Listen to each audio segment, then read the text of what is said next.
Now, I don't know if you've noticed or not, but I am sort of a student of pop culture.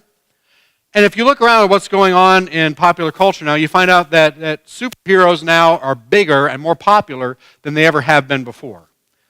But it's not so much because of comic books, which is where they first appeared, but really more because of movies and TV. Within the last couple of weeks, both Warner Brothers Studios, which owns DC Comics, and Disney Studios, which owns Marvel Comics, have announced their slate of movies that are going to be released, superhero movies that are going to be released between now and 2019. And from both companies, there's something like 4 or 5 movies a year that will be coming out between now and 2019, all related to superheroes. That doesn't count what Fox and Sony are doing.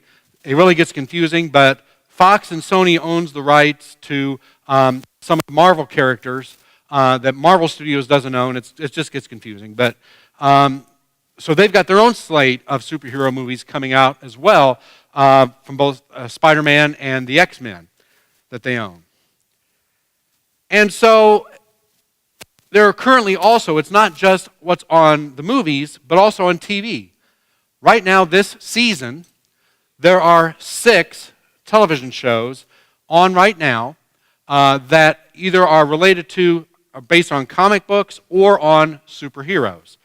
And there's more in the pipeline coming down the pike. So that this is a great time to be a fan of superheroes. Now, it gets confusing. So to help you, if you're not familiar with the world of comic books and superheroes, I'm here to help you. It's just one of the services I provide. Basically, there are 2 major comic book companies, DC and Marvel. There are smaller comic book companies that deal with superheroes that nobody's ever heard of unless you happen to be a really die-hard comic book fan.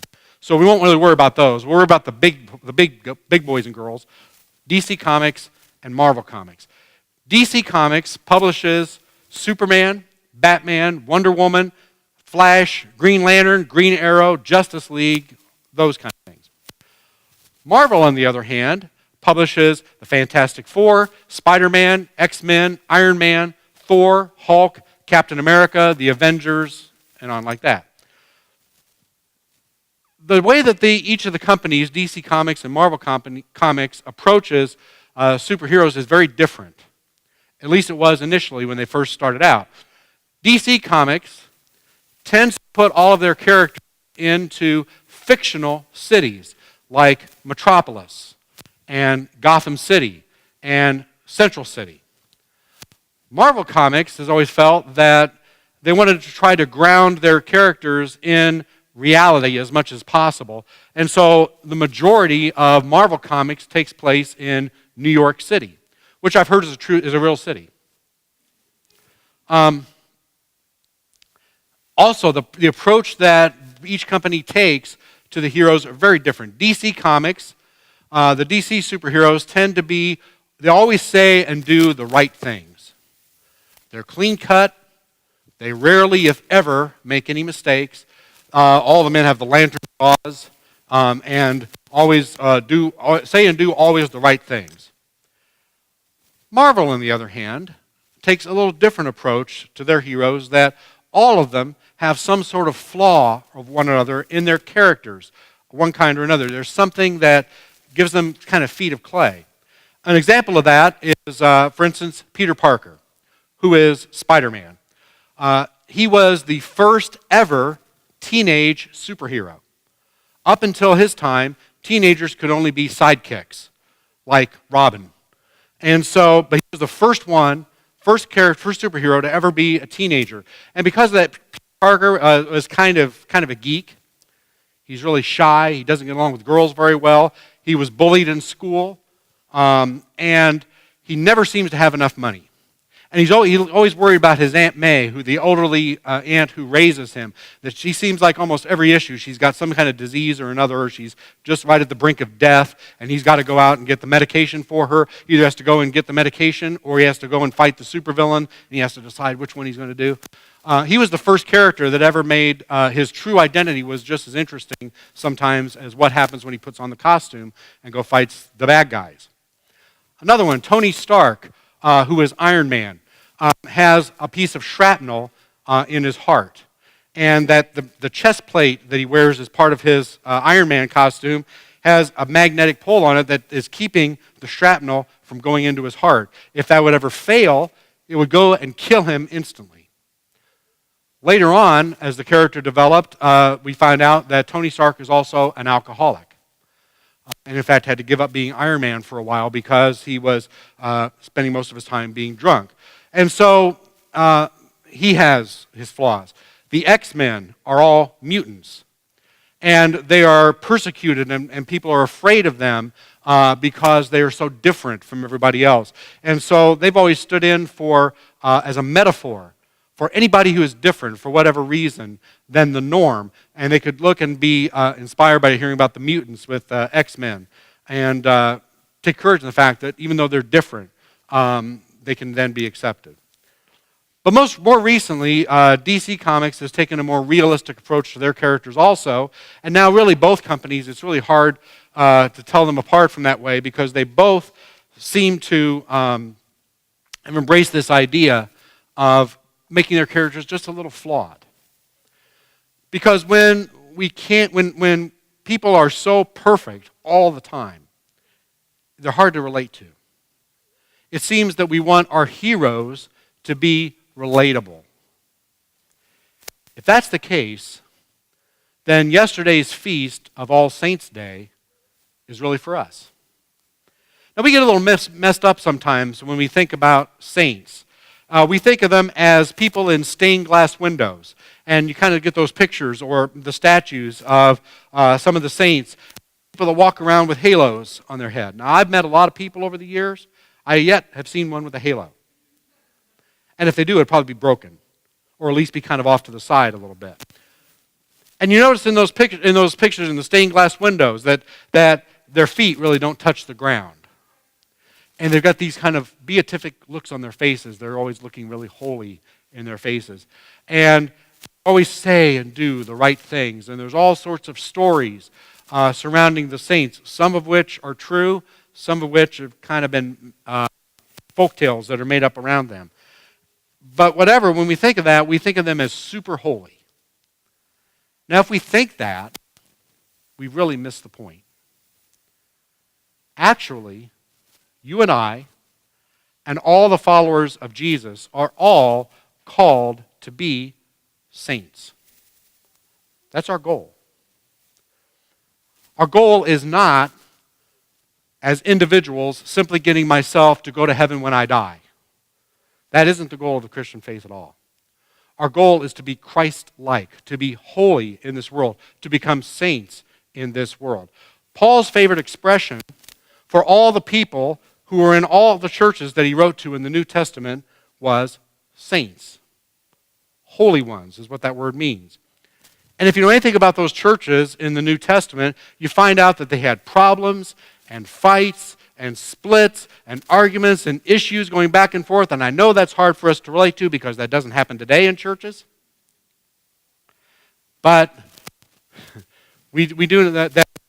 Even despite all of that, Paul called them all saints and encouraged them to go on becoming fully developed saints in this world. A little earlier, we read the names of the people from this church who died within the last year and are now with God and waiting for His kingdom to come in all of its fullness and for the resurrection to happen and the new heavens and the new earth and all that will take place with that. And I didn't know any of them. I met one of them, and I really couldn't have a conversation with her because she was had the breathing mask on at the time, and so I really didn't know them. You all did. I didn't know them. But even though I didn't know them, I can say one thing about them is that no matter how good of people they were, they made mistakes. They didn't always get it right. They had feet of clay. And that's the point. Like the Marvel superheroes, they had flaws. And yet, by God's grace, they were saints.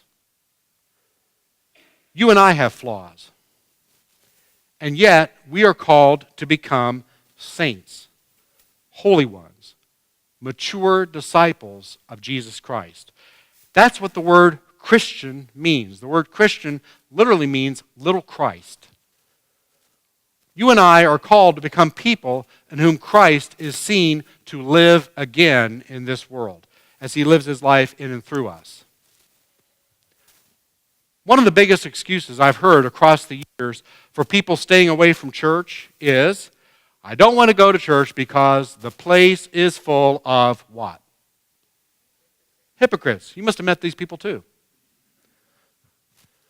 The church is full of hypocrites.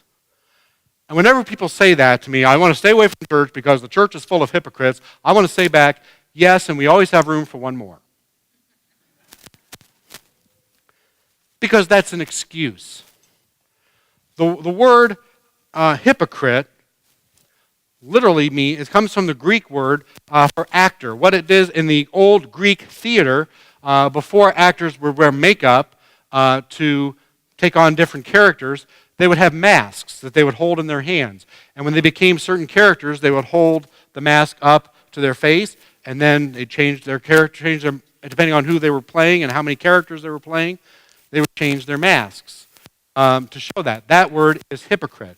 So if you're an actor, you're a hypocrite. In a good way, in that sense. But that's what the word means, is actor. And of course, there are hypocrites in every church.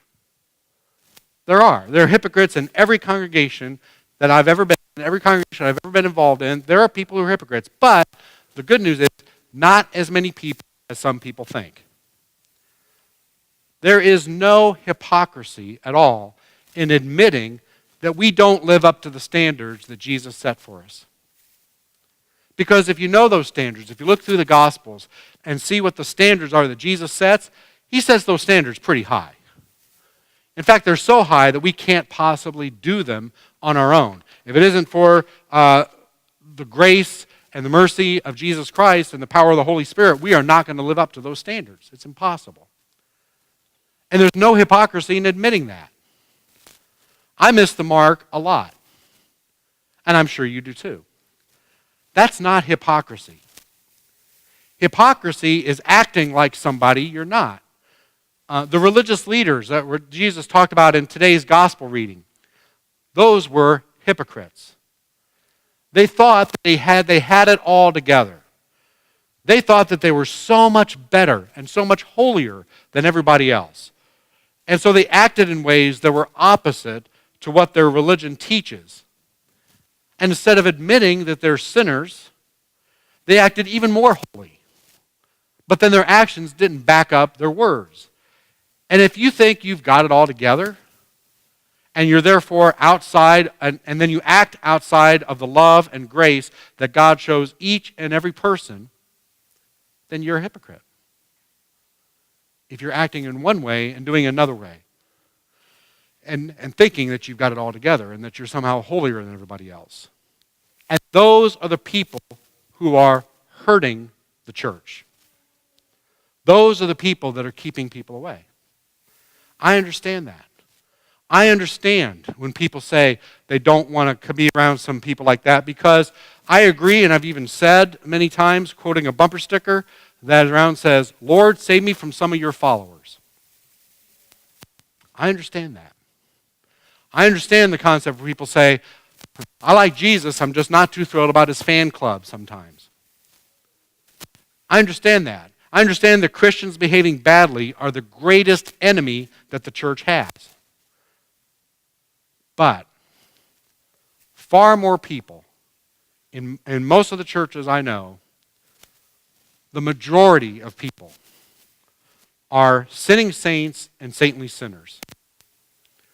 They know that their actions don't always match what they say they believe. But the difference is they go to God and rely on God's forgiveness and God's grace. It's true that as we look at and read about the saints who've gone before us and those who have become well known and who have really talked about and wrote about the life of following Jesus, you find out that the holier a person is, the more aware they are of their own sinfulness. I know that I am a sinning saint and a saintly sinner. I know there is nothing in my own self that I can rely on. So I throw myself on the love and mercy and forgiveness and grace of Jesus. I'm a hero with clay feet, but I want to grow in my faith and get better and be more like Jesus through his power and through his grace. It's too bad that our tribe, the United Methodist Church, that we don't officially acknowledge saints. We should. One of the problems in the church today is that we sometimes get to thinking, whether we realize it or not, we sometimes think that, okay, there were the real Christians back in the time of the Bible, and then they kind of disappeared for a while, and they came back when our church was founded, or when our denomination was founded, or when our particular tribe was founded, or when the Protestant Reformation took place, or whatever.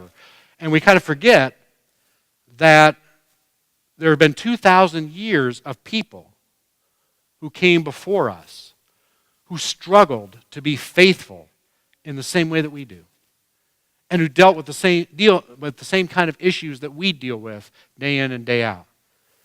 We forget that 2,000-year parade of saintly sinners and sinning saints who can be examples to us and help us to live more fully devoted lives with Jesus. Because we look at them and say, they struggle with the same thing that I struggle with. And yet they were holy. And yet they were followers of Jesus. And I can do that too. We need those kind of examples. If you want to be a good American citizen, you learn about people like George Washington or Abraham Lincoln or Benjamin Franklin or people like that have been that have been examples to us of what it means to be part of this country. If you like sports, you want to know about the people who have been the great athletes and the famous athletes who came before and who excelled at whatever sport it is we're interested in. If you like music, you study the great musicians who came before. If you like movies, you learn about the great actors and directors and others who came before, and you watch classic movies to see how it's done. It's the same in the life of apprenticeship with Jesus. We need to learn about the people who followed Jesus all through the centuries, down through the 2,000 years of church history, and to follow their example. Each of the people we read, whose name we read this morning was an example to somebody of what it means to follow Jesus, whether they were aware of it or not. They were examples to other people of what it means to be a follower of Jesus, to be an apprentice of Jesus. What about you? Are you a saintly sinner and a sinning saint who, despite having feet of clay, despite making mistakes, despite all kinds of flaws, are still going forward to become more like Jesus in this world? Are you an example to somebody else of what it means to follow Jesus despite the weaknesses and sins? Are you willing to trust in the love and forgiveness and grace of Jesus to become someone through whom Jesus is seen to live again in this life? You don't have to have it all together to be a saint.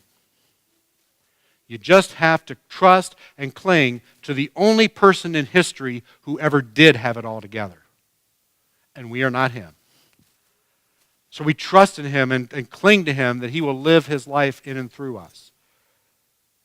You and I are called to saintly sinners and sinning saints.